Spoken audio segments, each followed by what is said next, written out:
Hello दोस्तों, स्वागत है आप सबका आपके अपने यूट्यूब चैनल आर के नर्सिंग हेल्थ पर। तो चलिए आज हम जानेंगे टाइफाइड फीवर के बारे में। यह क्या होता है, इसके लक्षण, इसके कारण और इसमें कौन कौन सी जांचें की जाती है, आप इससे अपना कैसे बचाव कर सकते हैं। तो चलिए जानते हैं टाइफाइड क्या होता है। टाइफाइड जो फीवर होता है इसको मियादी बुखार के नाम से भी जाना जाता है और आंत्र ज्वर के नाम से भी जानते हैं।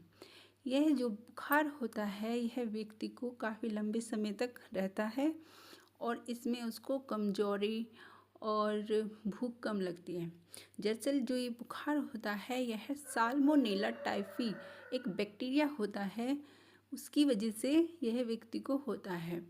जब व्यक्ति गंदे पानी और दूषित भोजन का सेवन करता है या फिर किसी संक्रमित व्यक्ति यानी कि जिसको यह फीवर हुआ रहता है उसके कांटेक्ट में आता है या फिर उसके द्वारा यूज किए हुए बर्तन या कपड़े उनका यूज करता है तो या उनको अपने इस्तेमाल में लाता है तो इसकी वजह से भी यह जो टाइफाइड फीवर होता है एक व्यक्ति से दूसरे व्यक्ति में चला जाता है। इसके लक्षणों के बारे में जान लेते हैं। दरअसल इसमें क्या होता है, जो व्यक्ति होता है उसको शुरुआत में हल्का बुखार होता है और कुछ दिनों में वह तेज हो जाता है, जिससे उसकी जो बॉडी का जो टेम्परेचर होता है वह 103 डिग्री फ़ारेनहाइट से लेकर के 104 डिग्री फ़ारेनहाइट तक पहुंच सकता है।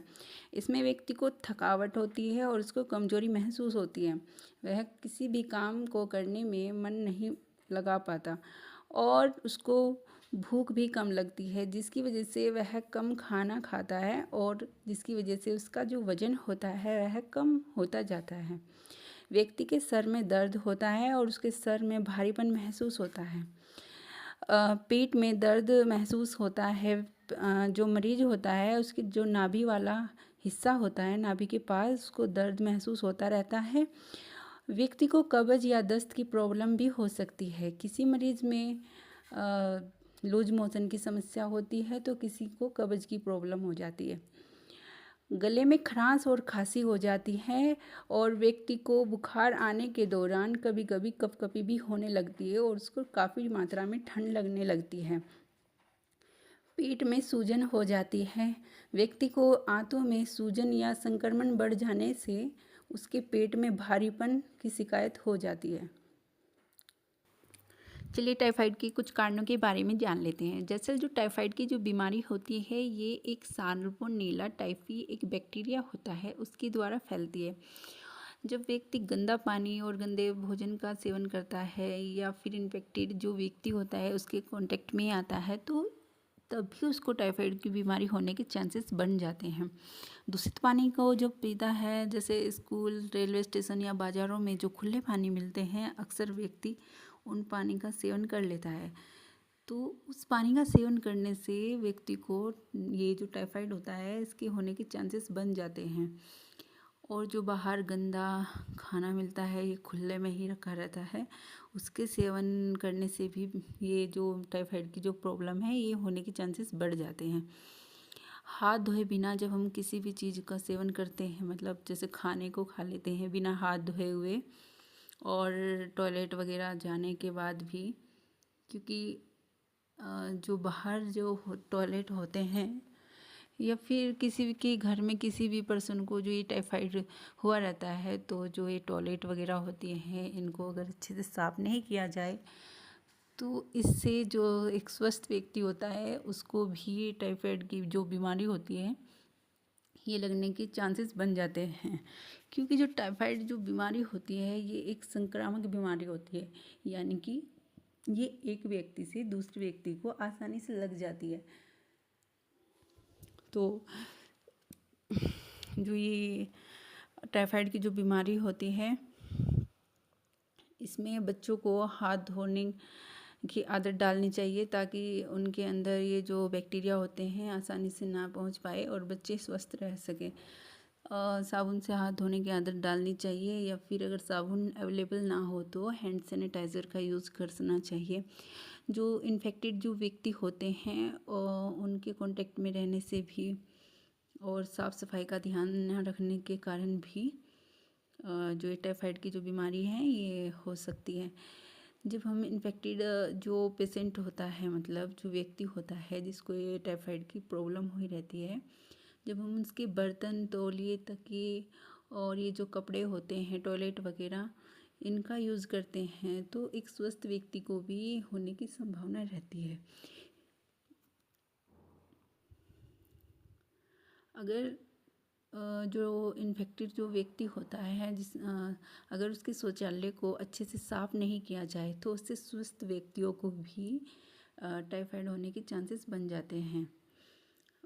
इसके लिए कुछ डायग्नोसिस किए जाते हैं, यानी कि कुछ जांचें की जाती है जिसके द्वारा टाइफाइड का पता लगाया जाता है कि व्यक्ति को टाइफाइड की प्रॉब्लम हुई है। क्योंकि हम किसी भी व्यक्ति को उसके लक्षणों के आधार पर नहीं बता सकते कि उसको टाइफाइड की प्रॉब्लम हुई है। तो चलिए जानते हैं इसमें कौन कौन सी जांचें की जाती हैं। एक होता है विडाल टेस्ट, ये ब्लड से किया जाता है। एक सीबीसी, स्टूल टेस्ट और urine test, blood culture test, ये 3-4 टेस्ट होते हैं जिनके थ्रू जांच करके पता लगाया जाता है कि व्यक्ति को टाइफाइड बुखार हो चुका है। चलिए जानते हैं इसके बचाव के बारे में कि अगर किसी को टाइफाइड हुआ है या आप बचना चाहते हैं पहले से ही कि आपको टाइफाइड ना हो, तो इससे बचने के लिए कुछ उपाय हैं जिनको आप अपने उपयोग में ला सकते हैं। तो सबसे पहले साफ़ सफाई का ध्यान रखना बहुत ज़रूरी है। साफ़ पानी ही पीना चाहिए। आपको पानी को हमेशा उबला कर ही पीना चाहिए या फिर फ़िल्टर करके। आरओ का भी इस्तेमाल कर सकते हैं। जो आरओ का पानी होता है उसके पानी का सेवन करें। अगर घर में जो आप पानी रखते हैं, मतलब कि, तो उस पानी को की जो बोतलें होती हैं या कंटेनर होते हैं उनको ढक कर के रखना चाहिए। हाथों की साफ़ सफाई का ध्यान रखें। खाना खाने से पहले और टॉयलेट जाने के बाद हाथों को अच्छे से धो लेने चाहिए। बच्चों को भी हाथ धोने की आदत डालें। बाहर का जो खुले में जो खाना रखा हुआ होता है मार्केटों में, उसको खाने से अवॉइड करना चाहिए। क्योंकि जो बाहर का जो खाना होता है उस पर मक्खियाँ लगती हैं और मक्खियाँ बहुत हेल्प करती है बैक्टीरिया को एक जगह से दूसरी जगह पर ट्रांसफ़र करने में। तो मक्खियाँ गंदी जगह पर बैठती है और फिर वे जा कर के उस खाने पर बैठ जाती है, जिससे कि वो बैक्टीरिया को वहाँ पर फैला देती है या फिर छोड़ देती है, जिसकी वजह से जब भी कोई व्यक्ति उस खाने को खाता है तो उसको चांसेस बन जाते हैं कि वह इन्फेक्टेड हो सके, कि उसको टाइफाइड फीवर होने के चांसेस बन जाते हैं। घर का बना हुआ साफ स्वच्छ खाना ही खाना चाहिए। टाइफाइड की वैक्सीन लगवाए। अगर किसी को टाइफाइड हुआ है तो इसकी वैक्सीन भी आ रही है, तो इसकी वैक्सीन भी लगवानी चाहिए अपने डॉक्टर से परामर्श लेकर के कि आपको किस समय इसकी वैक्सीन लगवानी चाहिए। बीमार व्यक्ति अगर कोई है आपके घर में या आसपास में, तो आपको उसके साथ कुछ सावधानियां बरतनी चाहिए। अगर कोई व्यक्ति टाइफाइड से संक्रमित है तो उसके बर्तन, कपड़े, तौलिया, इन सब चीज़ों को अपने यूज में ना लाए और उस पर्सन की भी अच्छे से केयर करें। उसकी केयर करने के बाद, उसको अच्छे से साफ़ स्वच्छ करने के बाद आप अपने हाथों को अच्छे से क्लीन करें। दोस्तों, यदि आप लोगों को मेरे द्वारा दी गई जानकारी थोड़ी भी हेल्पफुल लगी है तो प्लीज़ वीडियो को लाइक करना, चैनल को सब्सक्राइब करना और बेल आइकन दबाना बिल्कुल भी नहीं भूलना, ताकि नेक्स्ट आने वाली वीडियो का जो नोटिफिकेशन है वो आपको समय पर मिलता रहे। Thank you for watching this video.